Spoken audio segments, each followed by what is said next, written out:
मगर मेरी ना हाँ में नहीं बदलेगी। तुम्हें सिर्फ अपनी इज्जत और अपनी बदनामी से ही कर्ज है। जितनी तुम्हारी उम्र है ना, इतने ही साल तुम्हारी माँ ने तुम्हारे अच्छे नसीब के लिए दुआएं की हैं। उनका क्या है?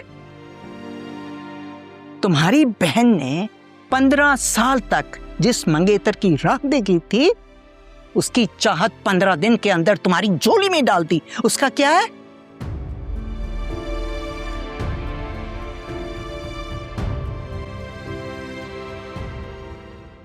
हम यहाँ क्यों खड़े हैं? अच्छा थोड़ा सब्र करो सलमान।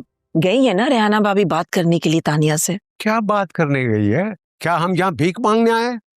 जो लड़की के दरवाजे पे खड़े होके भीख मांग रहे हैं, हमें भीख मिल जाएगी?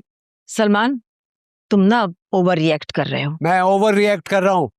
तुम्हें क्यों नहीं लग रहा कि हम तमाशा बन चुके हैं? क्या ये जरूरी है कि हम मजीद तमाशा बनते रहे?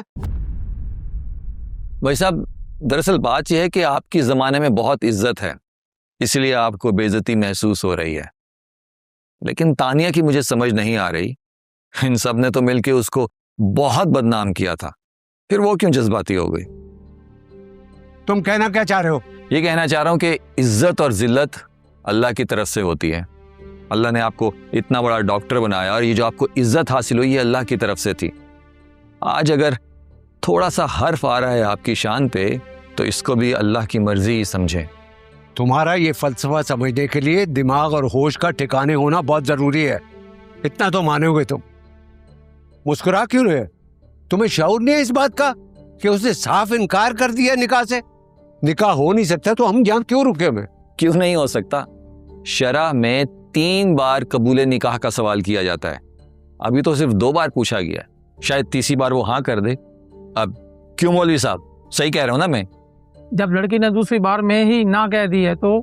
लड़की ने तो पहली बार भी खामोश रह के इनकार ही किया था, फिर आपने दूसरी बार क्यों पूछा?